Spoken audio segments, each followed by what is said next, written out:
而家啱啱朝早攞咗啲衫過嚟洗，酒店嘅一樓係有 laundry 啊，但係大家要準備銀仔啦，100 yen 嘅銀仔，佢呢度係冇得搶錢嘅。我洗咗啱啱400 yen，就1 kg 衫，但係要預返時間，所以我一起身就過咗嚟洗衫啦。酒店嘅一樓係有 reception 啦，有 bookshop cafe 有得飲咖啡，仲有頭先嘅洗衣，跟住2樓就有販賣機啦、微波爐，同埋之後就係客房。Today's OOTD。今日我嘅行程主要係會去環神啦，因為我之前就求咗御守喺犬山城嗰邊，所以今日應該就會去犬山城嗰邊行下啦，玩下神。今日係我喺名古嘅 Day 2，前嗰2日病咗，把聲仲未好返啦，今日就似乎就個精神就好啲。終於可以瞓耐少少啦，今日唔使趕飛機咁早起身。今日會係輕鬆遊嘅一日，因為聽日就會比較長少少，要早啲起身，7點幾8點要出發去呢個嘅合掌村，所以今日嘅行程我會稍為輕鬆少少。本身睇天氣預報今日係落雨嘅，見到暫時仲出面個天仲好好啊！暫時仲充滿陽光，唔知一陣間會唔會落雨。經過重重難關，終於嚟到呢個犬山城站。因為頭先呢，就地鐵咧出現咗意外啦，咁所以就由名古屋去犬山城嗰條線呢，等咗成個鐘先有車咯。因為發生交通意外啦，有啲人身事故嘅關係，咁冇辦法啦。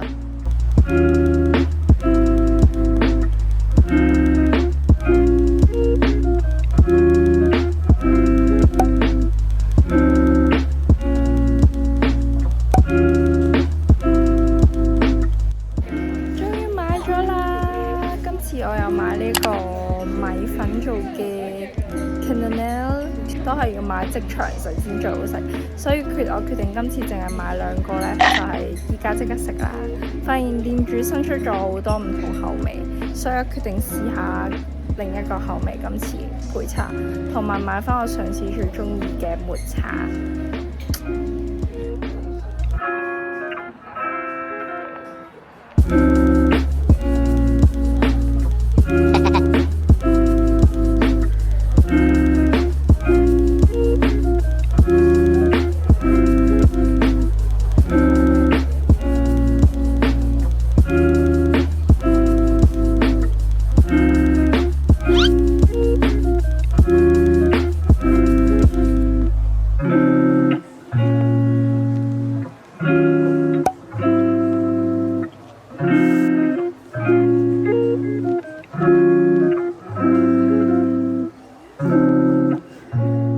買咗個杏仁奶咖啡，佢呢度咧，佢主打係賣呢一個嘅自家製嘅 lemonade， 但係我想飲咖啡，所以我買咗個杏仁奶咖啡。佢打得好滑啊，個杏仁奶，感覺唔錯。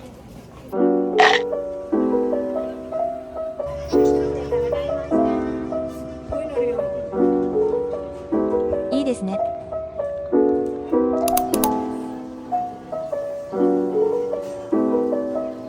甜品時間。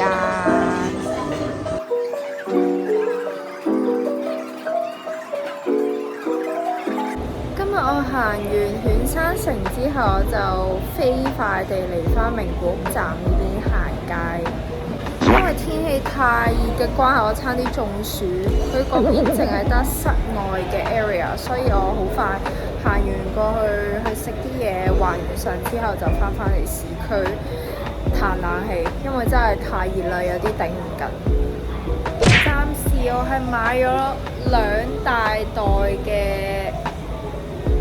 戰利品，主轉頭翻去再同大家介紹一下。店員話依家係做緊一個短期嘅減價，基本上啲衫呢，我買咗係有成50% 嘅 discount 咯，有幾件都係。我喺沖繩呢冇買到任何衫嘅，因為嗰邊嘅選擇比較少啲，覺得嗰邊嘅質量係冇咁好，所以我就冇買到啦，咁留翻嚟名古屋先買。咁今日啱啱翻到嚟酒店啦，咁就同大家分享下我今次入咗手嘅兩間鋪頭啦。首先第一間就係叫做 Sense of Place by Urban Search， 咁我買咗係2件嘅 item 嘅。首先呢個就係我買嘅第一個 top 啦，佢喺 top 入面有個 bra 嘅一個 bra 墊喺入面，所以係唔需要着內衣。咁我覺得佢呢個咧可以當底衫着啦，而且佢個 design 咧有少少一啲嘅 lace 喺面，但係佢個 lace 咧顯得唔會太過女性化。咁另外我就買咗條褲啦，呢條係短版嘅西褲，咁佢有少 detail 就有一個扣喺呢一個位。之前 GU 有望過類似嘅款式，但係 GU 嗰條我覺得太長，顯到我人好矮。咁呢條個長度我覺得係啱啱好嘅，同埋個材質都幾舒服，好適合夏天着咯。呢個就係我頭先喺呢個 Sense of Place 買嘅2件減價嘅 item 啦。條褲同埋件衫呢，因為而家做緊減價，條褲原本係5500 yen， 折咗係而家2990 yen， 咁係差唔多半價咁滯。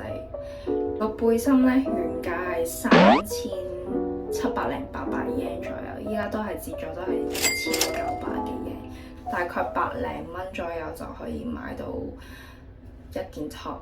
同埋100零蚊就買到條褲，個價錢我覺得係比 GU 係更加低，所以我就覺得真係買得過。跟住第二間鋪頭呢，其實就喺頭先嗰一間 Sense of Place 隔離嘅啫，就係叫做 Archives 嘅一間鋪頭。咁我就買咗2件 top 嘅。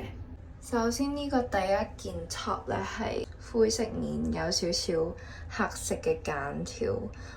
都係有 discount 嘅，原本係5000幾 yen， 而家折咗都係2000零 yen， 100蚊100頭左右。同埋襯呢條西褲都幾好睇，咁所以我就買咗呢件嘅 top 啦。跟住呢件就係第2件 top， 都係同一個色系嘅，咁但係佢呢件特別之處就有2個拉鏈咯。佢2件都係非常之薄身，所以係好啱夏天着，唔會話好局促咁樣咯。咁呢件再貴少少嘅，呢件係要7000零 yen， 但係我覺得個款式依個都幾特別，有個上下拉鏈。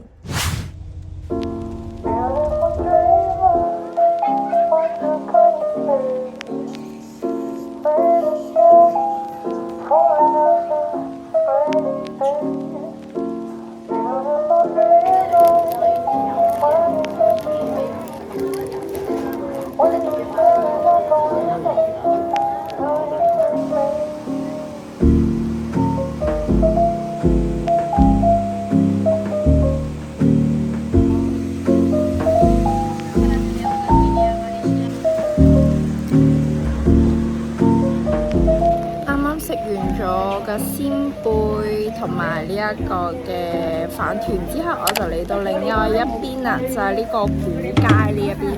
頭先行完呢個高山超市，有超多嘢擺，好多手信啦，有啲名古屋好出名嘅味噌啦，有一啲醃製嘅食物啦，最多就係一啲飛糖牛嘅產品啦。咁我依家就嚟到古街再行一行先。依家越嚟越大雨，搞唔掂。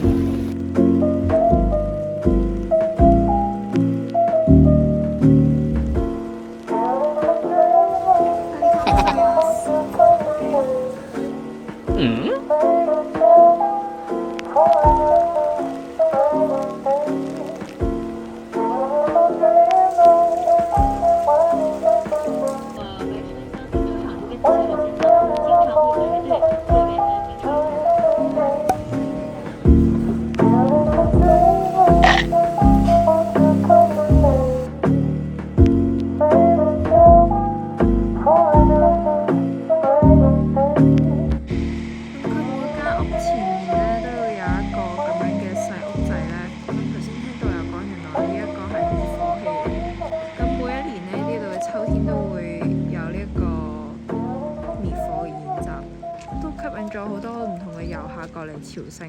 佢呢度有一間係可以浸温泉嘅旅館，我想嚟浸一浸個温泉。佢入場費淨係需要800 yen 嘅啫。好舒服啊！啱啱浸完温泉，浸咗15分鐘左右已經爆晒汗啦，所以就唔浸咁耐。超舒服啊！佢望住出面個景，我覺得勁超咯。望住出面有條河流仔咁樣，覺得好正。佢有個室內嘅池，都有個室外嘅，咁我就揀咗去室外嗰邊浸，正。出到嚟仲要停咗雨啦，依家停咗雨可以行下啦。頭先勁大雨。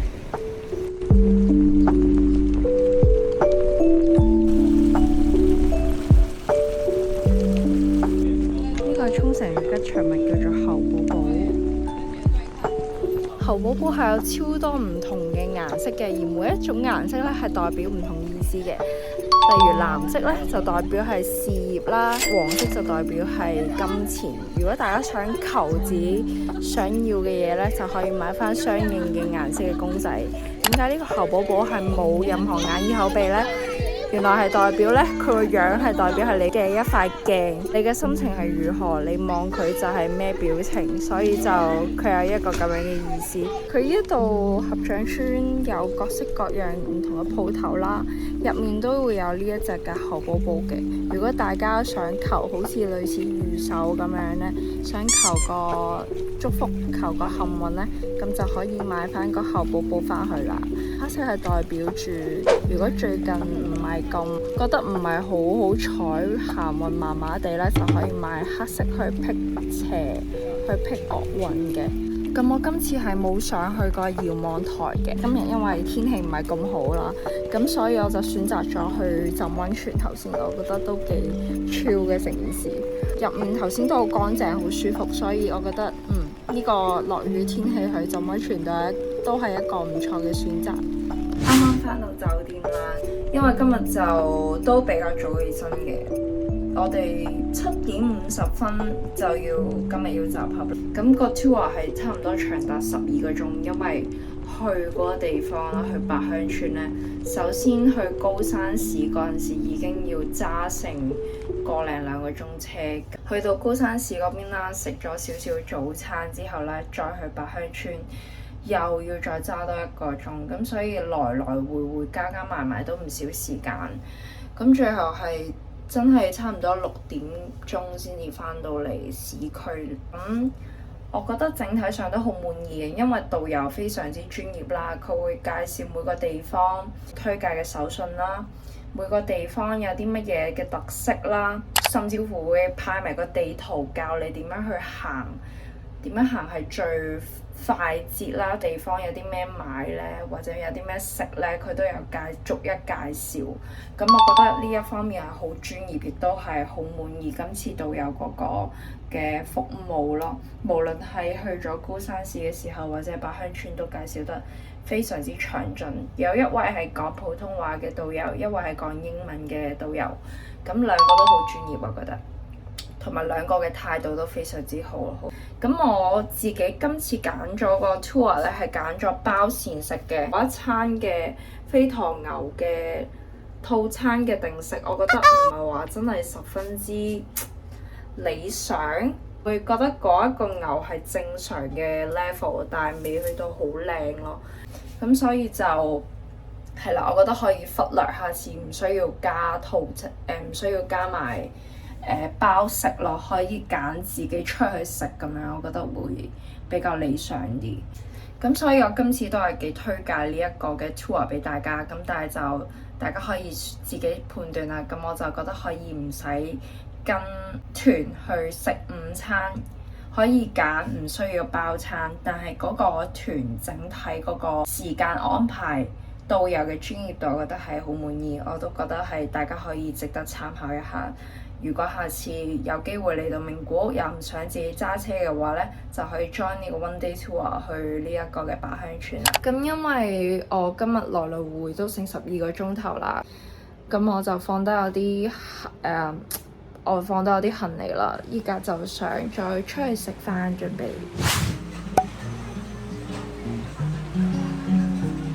一個人食飯嘅好處，我唔使等位，出面係排緊勁多人，跟住之後我哋一嘢入咗嚟啦先。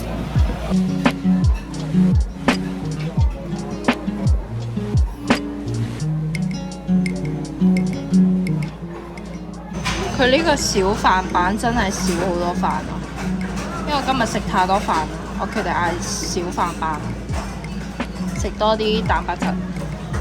佢呢度都幾多選擇，我覺得同壽司郎有得揮喎呢個。重點係日本有納豆壽司咯，我係超中意食納豆。佢呢個山藥，啱啱食飽啦，食咗間嘅酷華。頭先我食完出嚟，仲有一大條人龍排到係門口都係，我冇諗到咁誇張。頭先我去到都有啲驚慌，不過好彩佢呢間鋪頭可以一個人係唔使排隊嘅。我頭先去嘅時候，所以係非常好。食咗12碟都係100零蚊左右，係超平咯。佢平均6至到9蚊就有一碟嘅壽司交易。不過你問我個質素係咪好好呢？我就覺得我自己係中意壽司郎多啲嘅。不過我今次係第一次試啦，所以就諗住試下個質素如何，同埋距離我呢間酒店唔係好遠，所以就非常之好。食完食飽飽，而家返嚟酒店休息一下。